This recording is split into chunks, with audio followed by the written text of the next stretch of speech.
This barren landscape is a hard place to make a living, forcing wolf packs to be smaller here than further south.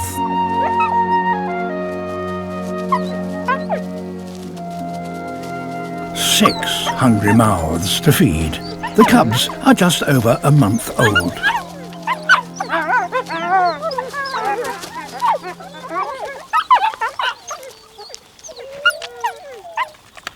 The ducks are devoured instantly, but on the long journey home they also caught an Arctic hare, a mainstay of the tundra diet, and one the cubs seem to be particularly keen on. Uneaten food is usually hidden for leaner times, but there will be no leftovers today. The cubs are growing fast and are always hungry.